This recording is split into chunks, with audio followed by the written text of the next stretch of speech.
Hi. Milo. Come say hi, Milo. Come here. Okay. Here's Milo. Milo, say hi. Okay, we're gonna, oh God. Send a request. Help me. Go live with, Charlie.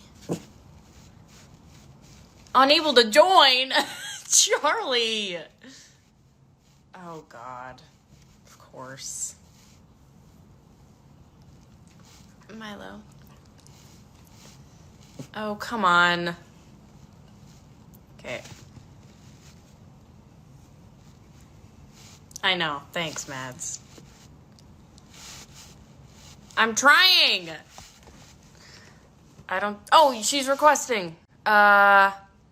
Go live with Charlie. Okay. It's going. Give it a second.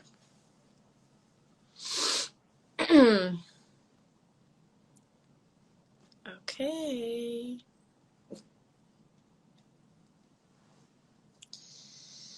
Just waiting. Charlie. Charlie, there's 67,000 people waiting for you to join.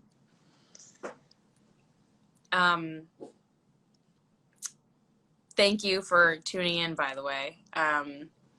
It was really cool to do a live with Miley the other day. That was really fun and nerve-wracking. But at night, like when I was falling asleep, oh God,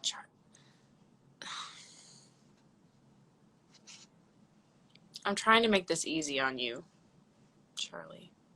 Come on. Oh no. This is something my friend Austin did. It's just sitting on my table.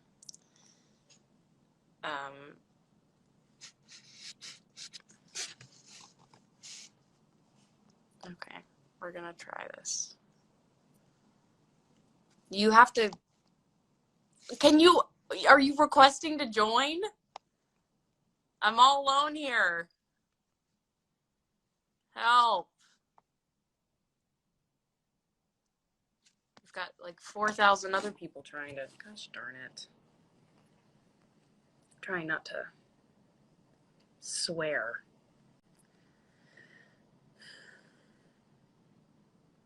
Okay, I don't really know. No, why do you keep flipping around? Okay.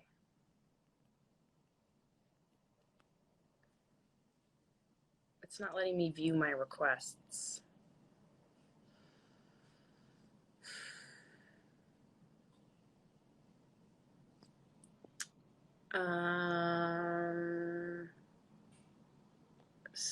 So do you want me to start over, Charlie?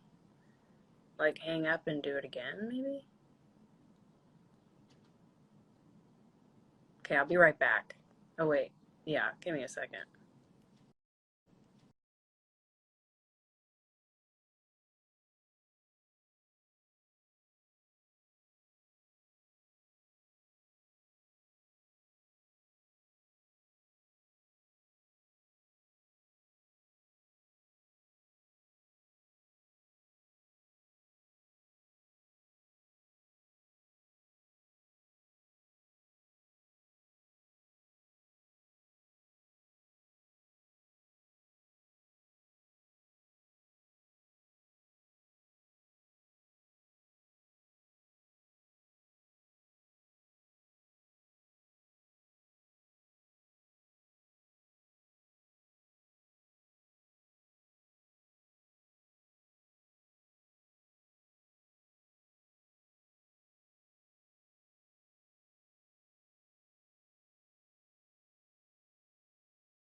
Okay.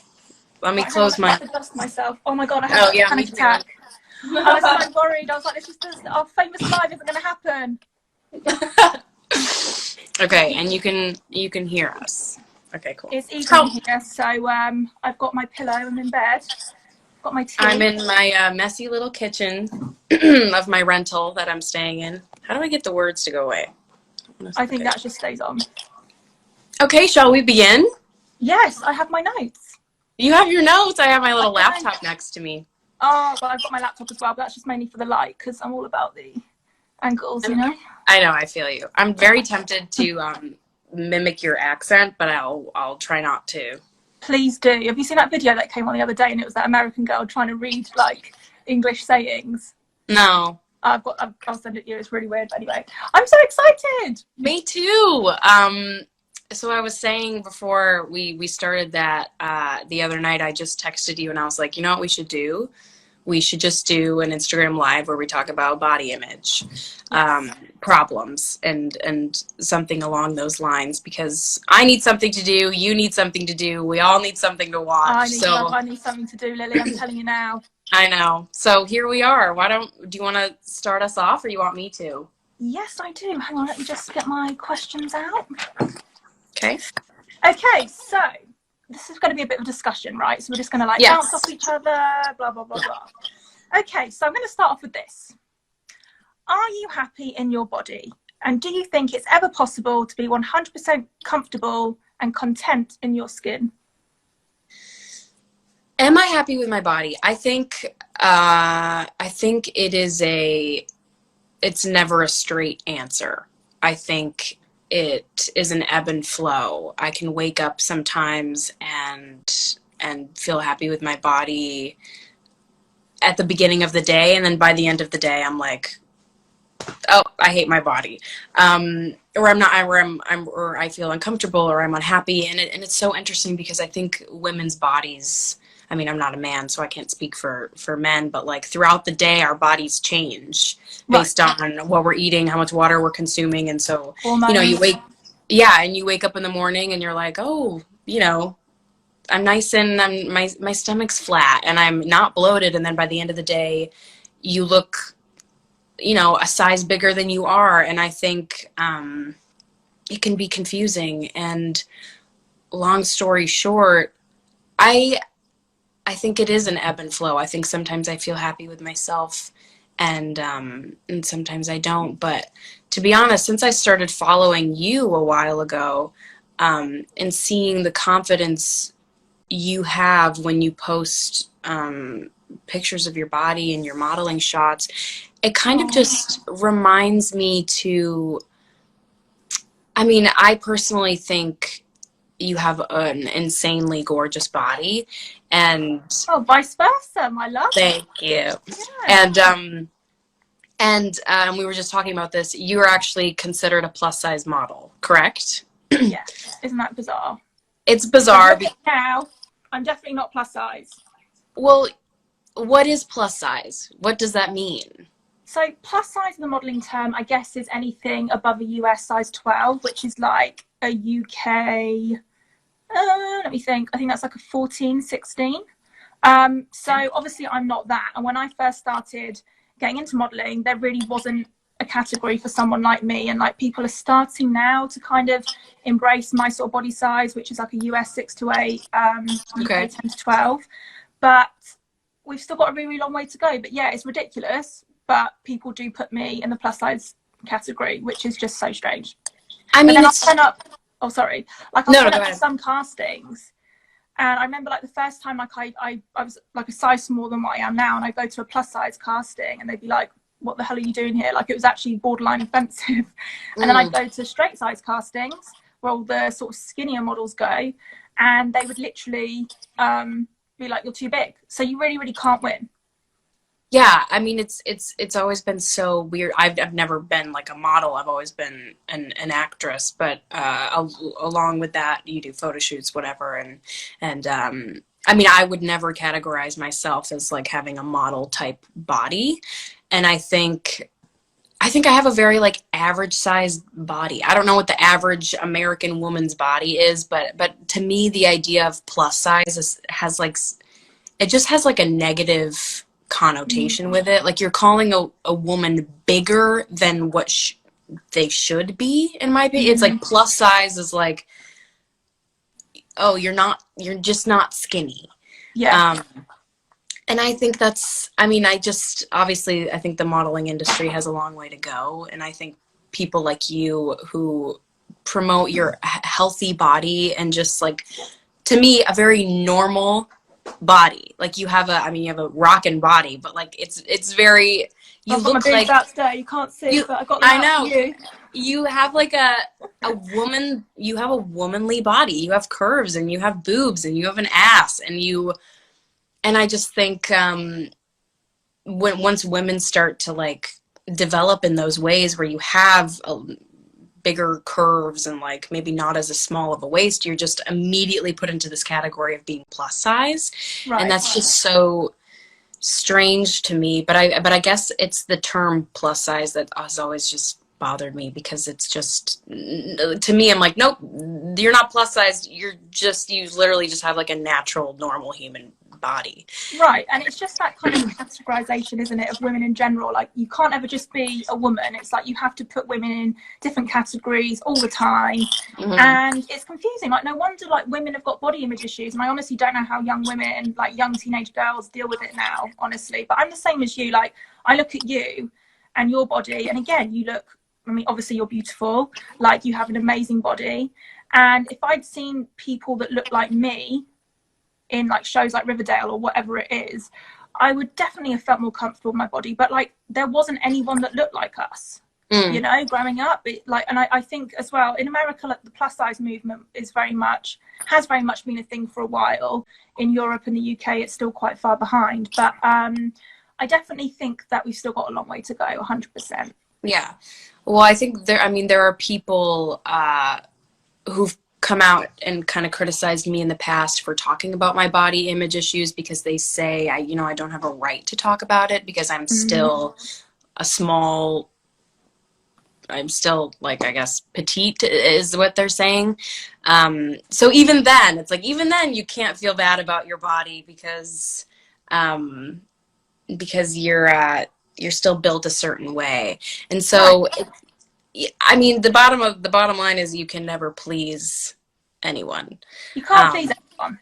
But even like, you know, when we announced we were going to do this live, people were like, well, what have you guys got to feel bad about and stuff? And to a degree, like, I understand it, because like, no, we don't have any disabilities, like, or deformities or anything, like, and we've both been, you know, quite privileged in like in what we get to do, etc., etc. But I don't think you can just dismiss someone else's feelings. No. Or experiences, and I honestly believe that no matter like what size you are, like I've been everything from like a size 0 to like a size US 12, like a UK size 14. I felt shit about my body at every single size. Yeah. And society will make you feel bad at whatever size you are. So it's just really important that we just stop categorizing women and let them be. Yeah, let them be. And that's the end of the live. No, I'm joking. That's where we conclude this. I think, I mean, you're so right. And I feel like once I was put into the spotlight a little bit from my show, you're put on a huge platform where people criticize you. You're kind of like just put on display, basically, for people to judge in a way. And as a model as well, people are just judging everything about you. And I think that's kind of when I started to be a little bit more self-conscious. I wasn't, and I was going to ask you, one of my questions for you was, when did you, or do you remember when you first became aware of your weight? Like when you were like 10 or something, like, did you? I actually do. And so I wrote a book about my like eating disorders, and I wrote about, like, I went back in time and I tried to work out where it all developed from. And it 100% started when I was 9, about 8 or 9. And what happened was, I was in a girl gang in school, so we thought we were really cool. Yeah. And there was like 4 of us, and I remember like there was one girl in my group who was the biggest one. And what would happen is over time, she would come into school and she'd be like, my mum says that you're really lucky because you're thin. And that, you know, you and your mum are really lucky because you guys don't have to work out. You just look the way that you do. And I remember thinking, well, okay, like I have something that she doesn't have. Because at the time I was like really lanky. I don't know if that's a word in America. Really lanky, like a beanpole. And then another girl joined the group who was really skinny and really beautiful. And I think what happened was, you know, boys liked her, teachers liked her. She was good at stuff. The girls in the group would like line us up in order of thinness, and I wasn't the thinnest one anymore. Yeah. So it was like my brain almost like built up this connection where I thought, well, this girl's the skinniest one. If I want a boyfriend, or if I want to be good in school or popular or whatever it is, I have to be thin. And then I went to another school where I was really, really badly bullied. And that's when I really started to know that like I was massively associating thinness with success or like positivity. So yeah, it was really early for me. But I know that some girls it's like younger. Like how old were you? I was actually much older when I first kind of developed. I had body dysmorphia when I was younger, but only for acne. And I like remember doing research about it because body dysmorphia didn't seem like the right term because it wasn't about like my physical, the shape of my body. It was more so my skin. And apparently, maybe I'm wrong, there's a body dysmorphia specifically like associated with acne. And when I was in 7th grade, so I was, I don't really know, 13, 13, 12, I started to get acne, and it was bad cystic acne. Look at this. Can't see it because I've covered it up, but sure, yeah, I mean, I had it everywhere, like honestly, everywhere. Yeah, I would have it on my forehead, and I actually, when I was in 8th grade, I started to do my makeup in the dark for school. So I would wake up, go into the bathroom, not turn the light on, and I would literally do my makeup like right next to like this little night light in the bathroom because I couldn't handle seeing my entire face as it was. I couldn't handle seeing the acne. So it was very strange. I literally only was able to look like at pieces of my face at a time. I kind of had that as well, which is really weird. Yeah. I went on the pill when I was like 19. I didn't really have that like bad skin before. And then I went on the pill and honest to God, it was like bad. All along here, like all along, and I still get breakouts now, but like just everywhere. And I would have like comments. Like I remember like walking to the shops once, and I had my headphones in, but I wasn't listening to music.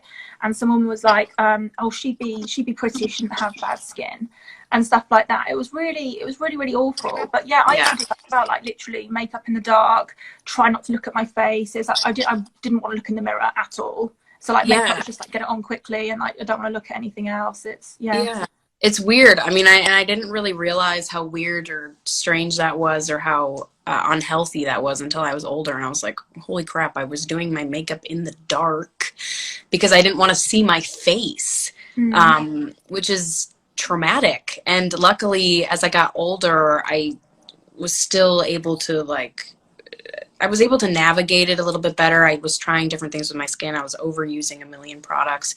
But even before I got my acne under control, like even like 3 years ago, I remember being on set of my show and I had a huge cystic pimple in the middle of my forehead, and I felt so paranoid. I felt like it's all anyone could see. And then I'm standing in front of a camera where everyone can see. I'm thinking, oh, the only thing that they're seeing is this massive zit on my face. And I remember Googling, like, why is my acne making me feel this way? Why am I like literally feel like I can't like let anyone see me because of this pimple? And it was just kind of a realization that no one actually cares about your pimple except you. Yes. Right. And it's kind of, but really, I'm like, do you think the people seeing your zit are offended because you have a zit on your forehead. You know, it's like the people around you aren't thinking of you any differently because you have a pimple. And so I need to stop thinking of myself differently because my skin's breaking out. And needless to say, acne is terrible. And I would wear baseball hats to cover my acne. I mean, I couldn't do that obviously in front of a camera, and neither could you, but like, and you know, and you can't hide behind Photoshop in real life. So trying to embrace when your skin breaks out is a challenge for anyone, especially when you don't know how to get it under control. And I saw a bunch of different dermatologists and kind of tried a bunch of different things and finally found something that worked for me, like a regimen and that figured my skin out. But I remember how traumatizing it was on my mental health to have a breakout. And I remember I would have like an event on the red carpet and I would have a pimple right here. Oh my and God, why do they always come when you're about to go to an event? Well, I'm like, what do I do? I'm like, I can't hide it from anyone. So I literally once like styled my hair like side bangs like this, and it looked it looked bad. I mean, for me, like, I still get them here, and even like the other day, like, I find myself being really apologetic. So like, I did a shoot and I saw the raw images because obviously, like, you know, most images are touched up to a point. I try not to retouch a lot of mine, but my skin didn't look great, and it's because you're under really harsh lighting. You've got a ton of makeup on, like more makeup than you'd ever wear. It's like that orange, and I was like, oh my God, I'm so sorry, like, I'm so sorry, my skin's so bad. And the photographer was like, look, it's fine, like, don't worry about it. But you do find yourself being so embarrassed and like so apologetic for everything. It's so weird. It's like you think you need to, obviously, like, apologize for your skin, which is and for being normal. A good concept. Yeah, for being, you know, for being normal. I actually want to ask you another question now, and this is a question that came up a lot in the comment section when I announced our live time. But obviously Hollywood is notoriously brutal and tough, and loads of girls want to become actresses. They want to be part of that industry. So how do you make sure that you stay healthy, both physically and mentally, stay true to yourself, and don't feel pressure to lose weight in an industry that puts so much emphasis on thinness and the way that you look? And that was a very good journalist question, if I may say so myself. So that is a loaded question. There's like 8 parts of that question. But how do I stay like mentally sane and physically sane in this industry? I go through periods of time where I exercise and when I don't. And to be honest, it's weird. My body doesn't change that much when I exercise, which can often make me feel like, well, what the hell am I even exercising for? Right. I'm like, I'm not. Yeah, I'm like, oh, I'm not seeing the differences. My body looks exactly the same when I don't exercise. But I think it's just a matter of, and some people obviously don't have that. Some people really see a difference when they work out, and it's hard. I've never worked out for more than like 6 months straight without having like a period of a few weeks where I've not been able to go to the gym. I haven't worked out in 2 months, and I'm not entirely happy with my body right now. But I'm also have learned and told myself to stop. And it's so much easier said than done, obviously, but take the pressure away from yourself. When you take the pressure away from your certain way, it's life-changing. When I've come to terms with the fact that I will never have a body that looks like a Victoria's Secret model. You know, my body will never look like Kendall Jenner or Bella Hadid, or, you know, my body will never look like that because part of it's just genetics. Right. So, Milo! like, yeah, he's being a little grumpy. Join in. He feels very passionately about this subject. Yeah, he is passionate. And I think once you alleviate yourself of that, like truly, once you say, there's only so much you can do, like your body can't, you're not a shapeshifter. You can't make your body something that it's not. And once I've accepted that, it was like a weight off my shoulders. I was like, okay, I'm not going to try to look like these models or these people because I never will. And I will kill myself in the process of trying to. Perfect. And that's so, I mean, it's so unhealthy. And And it's really frustrating and disheartening to me when models who are already skinny go the extra mile and Photoshop their waists or Photoshop their arms. And it's like, you know, you're just portraying truly a false image of what a human body can look like to millions of people who are staring at these photos and wondering how they can have a body like that. It's unattainable because you are literally going in and editing, you know, and it's kind of like, and some people don't edit their bodies totally. Like there are some models who are just naturally that way. They don't edit anything, and that's great for them, but I will never have that body. And I'm totally okay with that. I can admire how beautiful their bodies are and appreciate them for what they are, but I can accept that my body won't ever look like that, and that's okay. And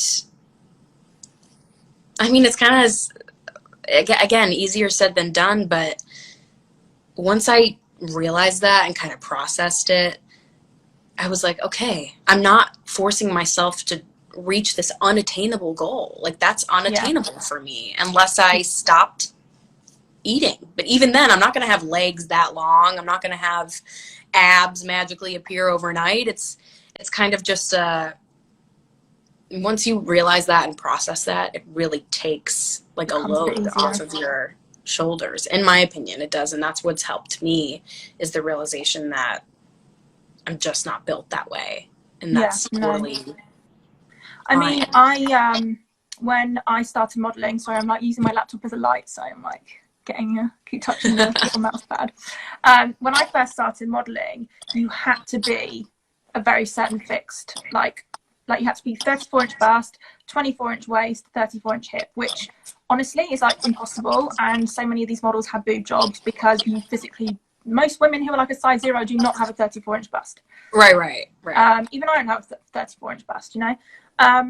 So yeah, that was really tough. But I do think the industry is starting to change. I think social media has had like a great impact, like on that, in showing more realistic bodies, showing cellulite, and just opening up this movement for people, not just like you know, like actresses who look like us, but just like models, you know, models who aren't perfect. And I think social media's kind of been quite positive for that. I feel like I went off on a bit of a tangent there, but no, not at all. Like truly not at all. I agree. There are a lot of brands that have started posting, you know, like Rihanna's brand, like Fenty, you know, post. Oh, we love Fenty. We love, and like the skin, you can see the skin, you can see the textures, you can see the scarring on your model's face. You know, it's like, that is so refreshing to me, to see pores. And I think it's refreshing for everyone. And I really love that is a thing that brands are doing now and trying to embrace. And especially with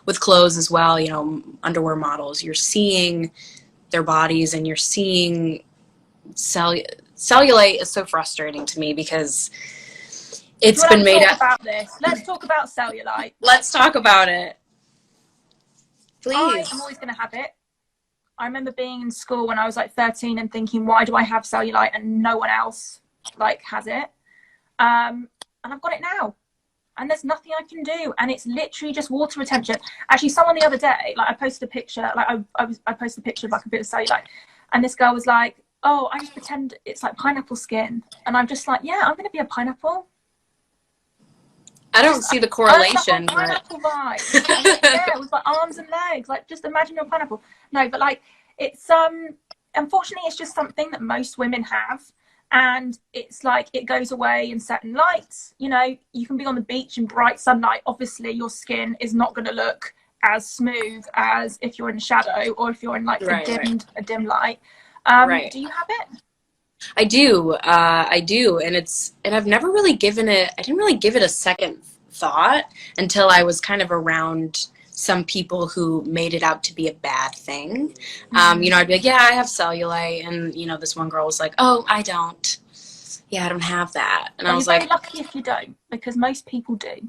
Well, I don't really think I don't think you're lucky if you don't. I just think it's like, okay, that's fine. You don't, but good for you. Most people do, and it's not something that should be considered a flaw, because it's literally just like having freckles. Like, it's just a part of your skin. It's part of how you look. And I think it's very frustrating to me when people are like, yeah, I'm trying to get, fat. You can do like the free where it freezes your cellulite off or something like that. I'm What's like, the point? what's the point? It's just part of your body. Just save your money. Buy a dress with the money. Buy a dress. Go to, like, where's a good burger restaurant? Go to Burger King, eat a burger. Not Burger King. I had a McDonald's burger yesterday. In-N-Out. Being for me, every time I go to LA, In-N-Out is like my thing. It's your thing. It's my thing. In-N-Out is good. Anyways. That can be like a whole other, Yeah, life. that's a whole different. No, I'm glad, and I'm so glad that you promote that as well. I think I truly in 6-8 months ago, I was going through a period where I was really unhappy with my body, and I was kind of really paying attention to your Instagram and even just the fact that you named your brand Squishy or Squish? Squish. So tell me how you decided on that name. Yes, so because I have squish, like I've always had a tummy. Mm-hmm. I've got squishy thighs. Mm-hmm. I've got squishy arms. Like, I just like the word, and I think for a long time people like viewed it as quite a negative thing. Sure. I'm going to reclaim that word and make it into something positive. Also, like, our products are quite squishy. Like, we've got these under eye masks, so I was like, oh, squish. I love that. Yeah, no, they're very cute. Actually, I was wearing one of our acne patches today, and I was going to wear one for the video, but I thought, maybe not. You could. I mean, I love the little. For those who don't know, Charlie has her own skincare line. Thank you for plugging it, Lily. I appreciate it. You're welcome. Which she's sent to me, and she's sending me her new moisturizer. But I just think, and that's like a phrase that I would tell myself when I fell down. I was like, I literally would say in my head, I would remember like your Instagram captions, love your squish. And I was like, me feeling bad about my like love handles that were seeming a little bit bigger than I wanted them to be, or like when you wear high-waisted pants but like it's not like a perfect hourglass because I have love handles. I have hips, it's like it's not just this perfect thing, and I think that can be hard to stomach sometimes. Obviously you see women with perfect hourglass shapes and they're like praised for having the best bodies in the world, but I don't have that. I have, it's like this, and then there's like a little extra lump. It's a little extra love bump there. Just so much love to go around. There's so much, and it's my little squish. And I think I just think that's so cool of you that you wanted to like reclaim that word as something positive. I just no, thank you. I really appreciate that. I love that. I think it's so cute. It is cute. People are asking where they can get your product. Oh, thank you, commenters. You can get it from squishbeauty.com or Urban Outfitters if you're in the US. I think we're about to launch an Anthropology across the US and Canada. And then if you're in London, we're in Liberty London as well, which is a very posh department store. But squishbeauty.com. Can we talk very quickly again about airbrushing? Mm-hmm. Because you've been quite vocal about when people airbrush you, which I think is really, really important. And I remember, you were on one magazine cover, which shall remain nameless, but talk about airbrush. It wasn't even airbrush. It was like pure. What the hell? It wasn't even like Barbie wouldn't even look like that. It was not human body. It was so bizarre. And you rightfully called it out. But how does seeing really heavily photoshopped images of yourself affect your self-esteem? Well, it was weird. It was a shared Cosmopolitan magazine cover in the Philippines, I believe, and they had photoshopped both my castmate Camila and I for our covers, and she's the one who actually pointed it out to me. Cammie sent me a picture. She was like, have you seen this? And I was like, to be honest, I had seen it, I think maybe in passing, and I literally didn't even process it. Like, I didn't even notice until she pointed it out to me, and I was like, oh my God, I look like a cartoon character. And that was just like, it didn't even make me feel bad self-esteem wise. It kind of just pointed out the ridiculousness of the industry. And I think the Cosmo Philippines, their response to that was, we just tried to kind of appeal to our demographic, like the body type that is, you know, desirable in our society, like in our audience. And I was like, okay, that's a really shit excuse to Photoshop someone's body really in bad half. idea, yeah. But yeah, I mean, I think when people Photoshop, it doesn't, to be honest, it kind of doesn't really surprise me. It doesn't affect me because I almost like expect it, which is sad. But it's like, I know that pictures that I post, I'm not going to try to like make my arms look smaller or make my waist, like if my shirt is sitting at an unflattering angle, you can tell that. I mean, I don't know. I just think that's just part of it. And once you start to Photoshop every little thing and finesse, you kind of breed yourself into wanting that perfection constantly. And Right, so yeah. I've never wanted to Photoshop my own images or even, you know, I get like for magazines, sometimes they need to Photoshop the clothes to make them look like they're sitting, you know, nicely against your frame and whatever. And there's only so much you can do when you do a photo shoot and it's in someone else's hands to Photoshop. But when it comes to my own personal images, I just try to, you know, it's just, I don't want to filter it. Maybe I'll do a lighting filter, barely ever, but like, I'm not going to go out of my way to reshape myself. I just think, I mean, people are always going to try to alter your body to how they think it should be. Right, yeah. But, you know, everyone's always going to try to make you skinnier. That's just how it is. Right. Like, they're just going to, even people who are crazy skinny are going to be photoshopped to look skinnier. Like, that's just, you could never be skinny enough. Yeah. Sometimes I see people that I've seen on Instagram and stuff in real life, and they're like, you don't look like that. You know, it's really strange. Right. But when I started modeling, I think that was like 2011 or something.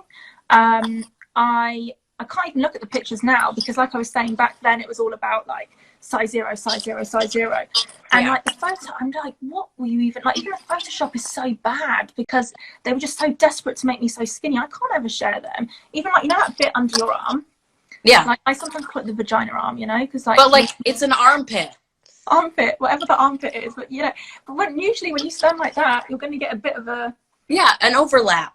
Yeah, and obviously, like, you know, it's going to happen. Sorry, I'm like checking that I'm not going to run out of battery percent. Hang on. Are you good?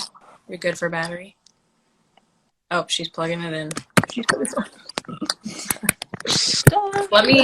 Let me see my other questions. Yes. I'm loving this, by the way. I'm having a lot of fun. Me too. I feel like I'm a journalist. I'm living my best life. Your best life. Right. Yeah. Me too. We were talking a little bit about social media. How does social media impact your mental health on a daily basis? You know, for a long time, I would follow accounts that were like inspirational or thinspirational. So like girls who I'm never going to look like, but who I want to look like, who are really, really skinny, whose bodies do not look like mine, blah, blah, blah. And what I do think that social media has, like, gets a bad rep in terms of, can you hear me, by the way? Yeah, yeah. Oh, it just sounds a bit like I was getting a bit of stuff in the background.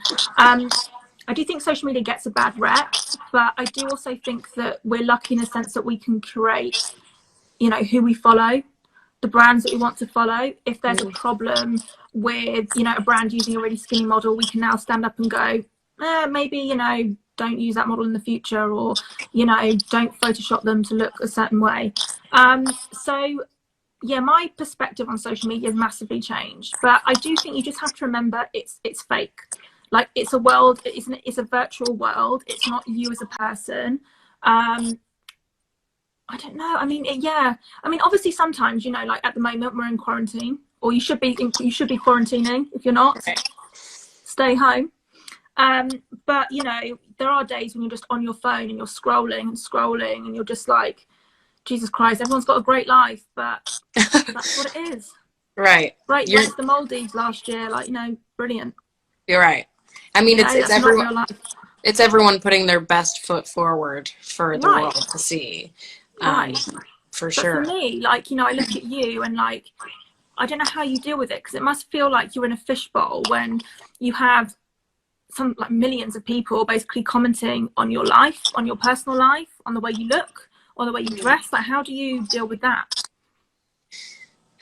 It's weird, and I kind of always tell myself when I need to like give myself a break, I'm like, there is no rule book. No one told me how to be famous. No one told me how to act in the spotlight, or how to handle having 20 million Instagram followers. There is not a rule book that you get. No one tells you what to do, what not to say, what to post. So it's been a learning process. And to be honest, people are saying, how do you handle the negativity? I handle it in a way that probably everyone else would. Like, sometimes it gets to me, and there can be 100 wonderful comments, happy, positive comments, and then one comment of someone saying, oh, you look like shit. Why do you focus on the what? It's like human nature, but you do. It's like if someone writes, like the other day I got called a prostitute, I was like, great, thanks mate. But right. You know, it's like you get called that, and then you focus on it and you're like, oh my god, and you get all these lovely ones. But I think it's just human nature to just focus on the ones that make you feel shit about yourself. It just sticks, yeah, because it sticks to you, and it's hard to ignore, because then you question whether it's true. And someone just commented, I don't understand anything, which I thought was kind of relatable. But I mean, I kind of just got to cut myself some slack sometimes. I'm like, truly, like, and I hope you do too as well. Like, you don't, my mom just texted me and threw me off. Thanks, Amy. Oh, it's fine. Don't worry. She was telling me I was doing a great job. Hi, Mrs. Reinhart. Like I said, like, I do have to kind of just give myself a break sometimes, because I'm going to make mistakes. I'm going to focus on, I have a bad habit of answering people who say shitty things to me on Twitter. I kind of get back at them sometimes, and that's just me. I'm like, kind of gotta be feisty and defend myself sometimes, and that's fine. And people are like, why do you focus on that? It's like, I'm not focusing on it, trust me. I'm giving it like 30 seconds of my attention. But the wonderful comments, and the people who are supporting my poetry book right now, and the people who tweeted me after I did my poetry reading on Miley's live, it's just like, I see all that, and I see all that, and it really is a beautiful thing that impacts me every day. And I so appreciate, I think we take, and I know I do, I take the positivity, the positive messages that I get for granted sometimes, because I don't often, say thank you or I appreciate it. I don't go out of my way as often to appreciate the people who are being consistently positive towards me and supportive. And so I'd like to kind of go out of my way to show appreciation for the people who are supporting me rather than trying to bring me down. Thank you everyone for being so nice. I mean, thank you to those who go out of their way, take time out of their day to watch us talk, and to not like people really have much going on, so but regardless, you're taking time to listen to me talk, and who am I to be sitting here talking about body image? But I just think it's, I very much appreciate people who are supportive when they don't have to be. So it's good. It's nice. Well, you plugged my product. Can we just talk very quickly about your book? Because I'm very excited about this. I do love a bit of poetry. So when's it coming out? Well, because of this worldwide COVID situation, it got pushed, unfortunately, a couple months. So it was supposed to come out in May, and now it's coming out in September, which is a bummer. It's a bummer because I realized the other day when I read a poem out loud that there's like a typo that I wanted to fix. And I texted my editor. I was like, we can fix this, right? Because it doesn't come out for another 5 months. She's like, no, we can't fix it. And I'm like, now it's going to bother me. She's like, we'll have to fix it in the reprint. I'm like, okay. Yeah, no, that happened to me. They forgot to put a full stop at the end of a chapter, and I was like, now it's going to bother you for the rest of your life. Oh my God, I'm never going to forget this. Right. Yeah. That's Anyway, how I I'm feel. so excited. I'm gonna Thank you. definitely order it off some book selling websites. I think I have the link in my bio. I'm pretty sure. Great. I have it in my bio. Yeah, it's exciting.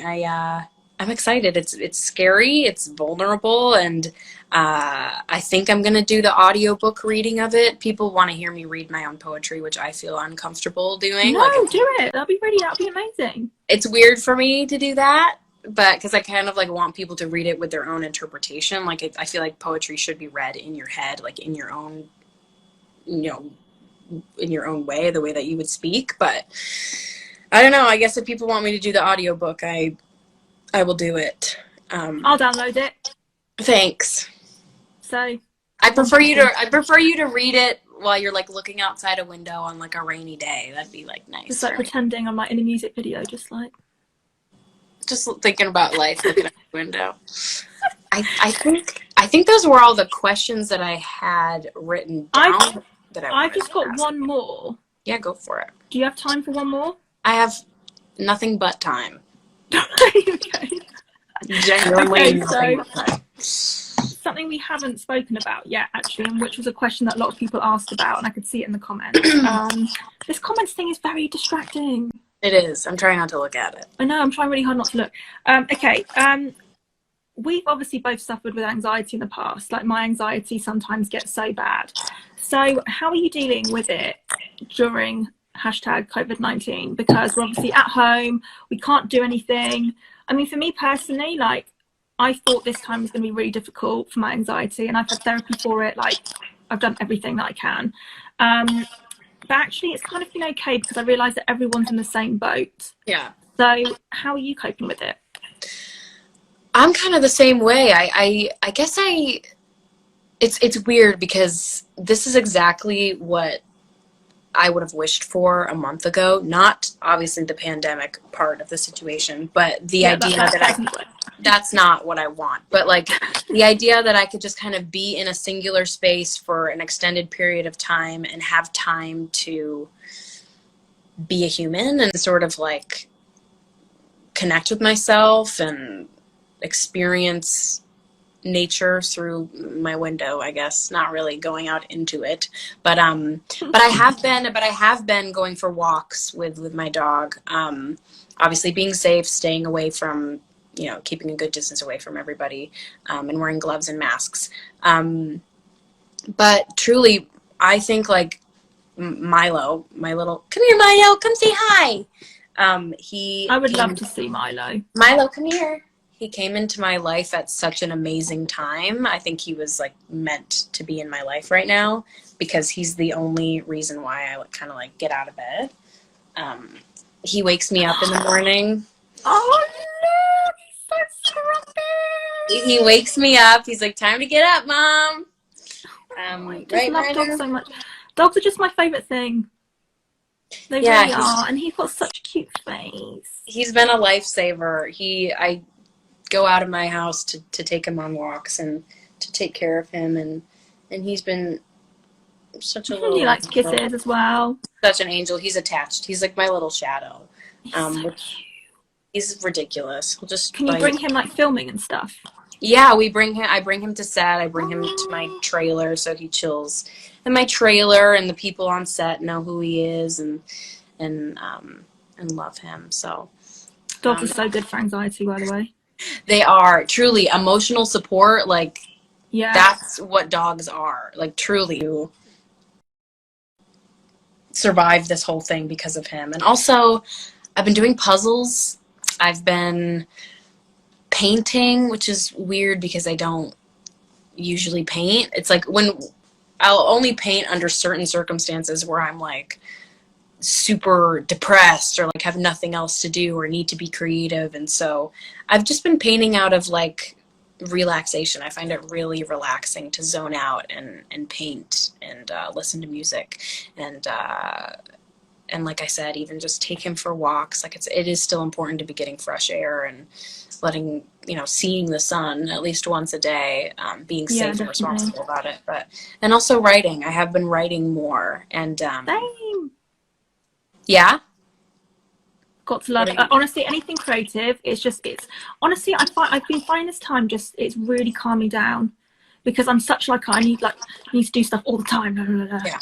And you don't and this time can actually be a really great time to sort of relax and, you know, get to know yourself a bit more. Maybe stay off social media if it does make you anxious. I don't know, but yeah. I saw my like screen report where it said like you're up 15%. I was like, that's not as bad. For like 23 hours a day. You're like, oh Jesus Christ. Honestly, it wasn't as bad as I thought. Like, it said only like a 15% rise, and I was like, okay, it could be worse. But I'm not going to talk to you about mine. Okay. I hope maybe you can get some puzzles. I'm gonna order a puzzle. Okay, good. Jiggy is a good site to check out. They just sent me some puzzles. They sent me this boob puzzle. This is the sheet. Well, I love anything to do with boobs, so that would be great for me. Yeah, do that. It's good. It's extremely challenging. It's sitting right here in front of me, this puzzle that I will continue working on for probably like 3 weeks. But I think, does that about wrap us up?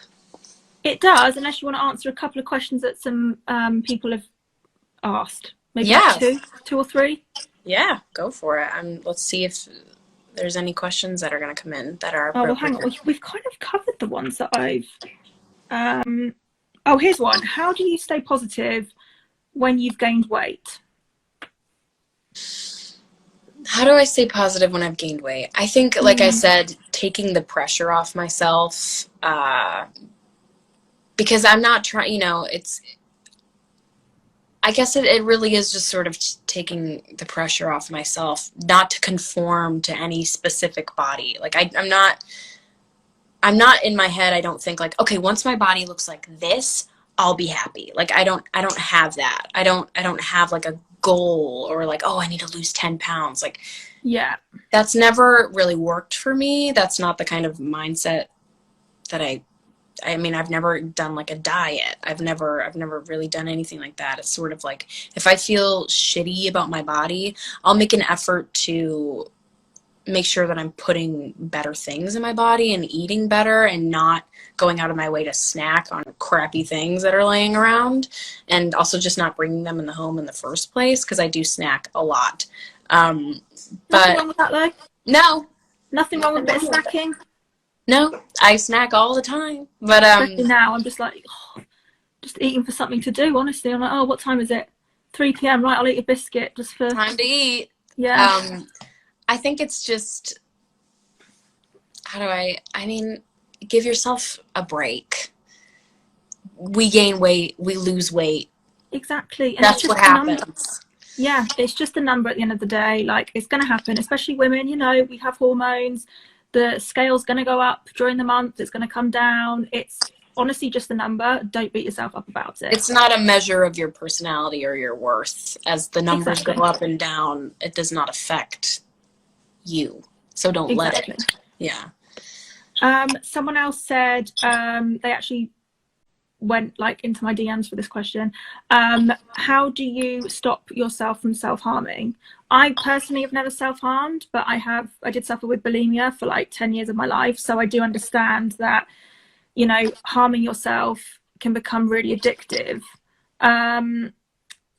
Honestly, like, I'm really big into therapy. And when I moved to New York, like, it was the first time I really like sought help for my eating problems. And I massively believe that therapy can help. I know not everyone has the budget to do that, but there are some apps where you can talk to therapists and stuff like that for quite cheap. But, you know, harming yourself is never the answer, guys.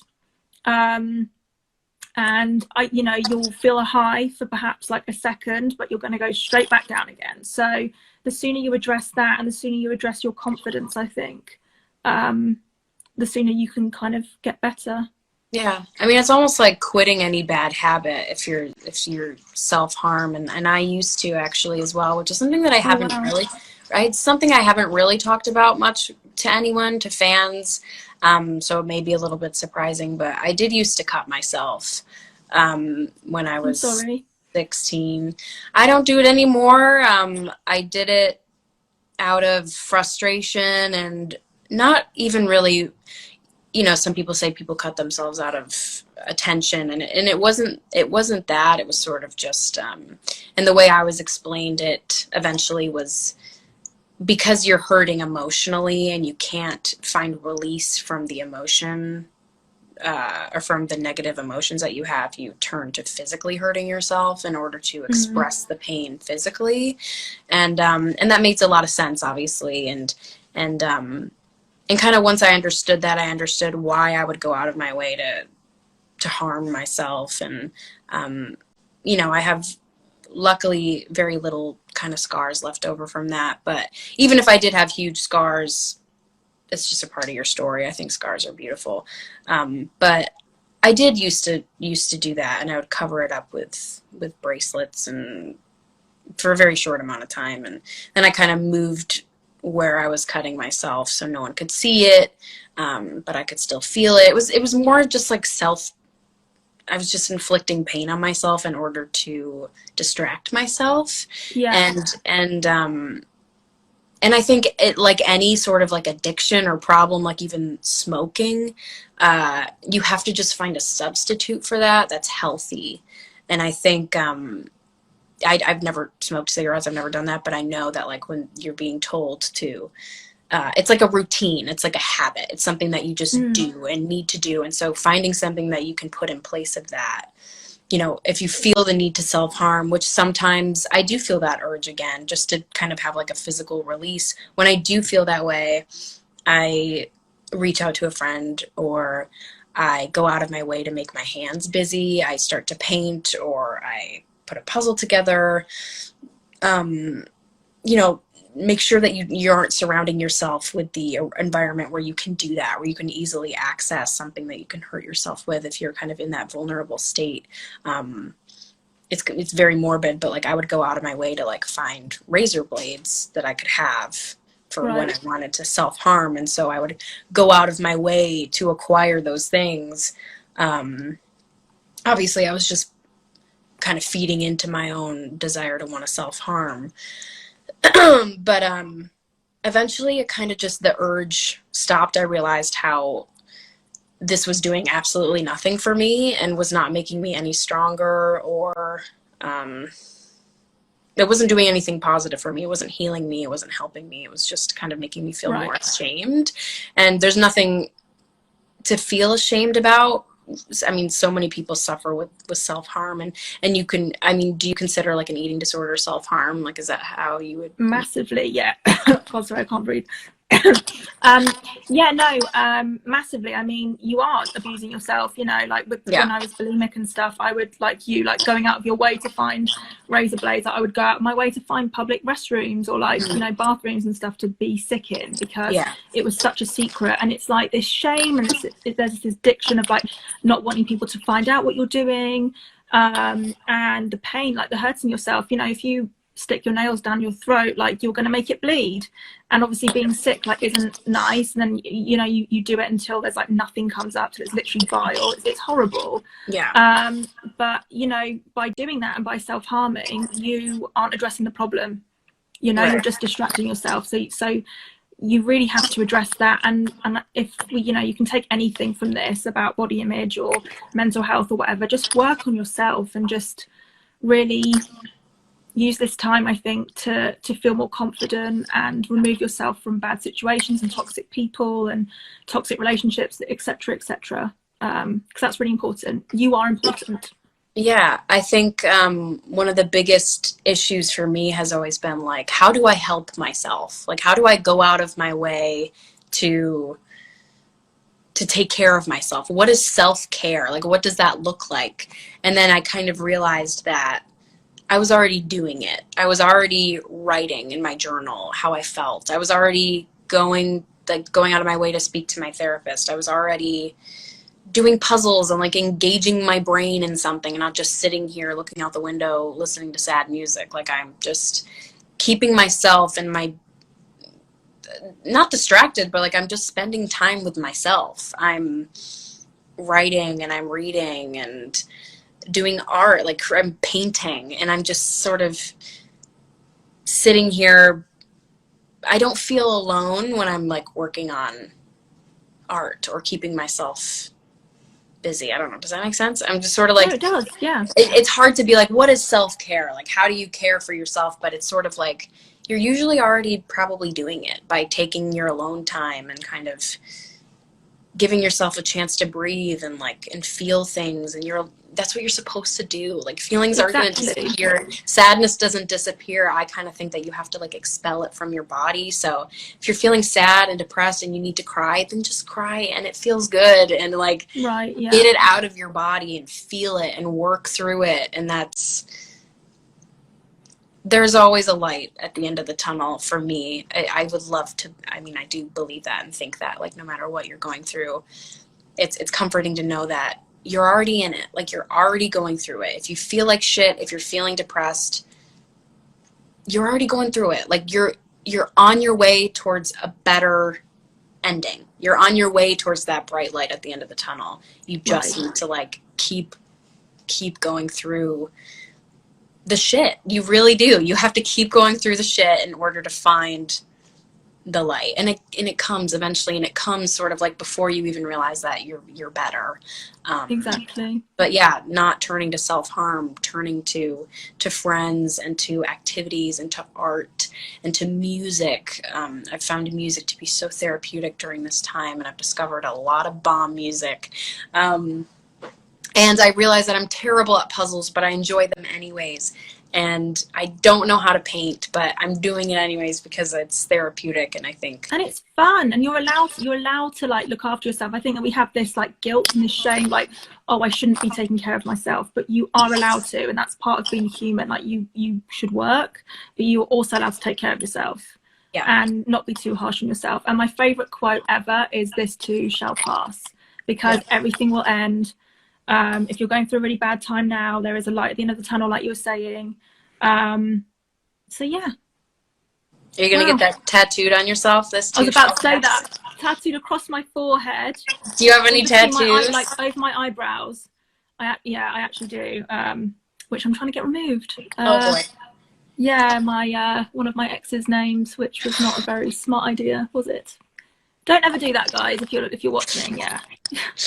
Well, I wore this shirt. It says, "A world of love for our lives. Oh, spread love." That is very nice. That's my little. I've just got my your denim jumpsuit. Yes, by Good American, which is a very body positive brand. It is. Yeah. Well, thank you for going out of your way to speak with me and have this conversation in front of 20,000 it's been really people. Fun. I'm so glad we've done this, and like we should definitely do more lives. I think it was really fun. People are saying people are saying got to save it. After this is done, is there a button that you press? Yes, it's gonna say like save your story or like keep it on your thing, and you say. Okay, I'm just so bad at this. So sorry guys, I'm a bit of a grandma. Yeah, once you click end, you can save it or like keep it on your story. I don't know. I'm not good at this either, but okay. Bye, Milo. Oh, look his little face. I have to go take him for a walk now. He's annoyed at me. That's my poor wave. Kind of weird. Oh, so cute. No, it was good talking to you, and you as well. Yeah, I'll talk to you soon. I'll probably text you later. Talk to you soon. Thank you for everyone who tuned in. Thanks, guys. Bye. Bye.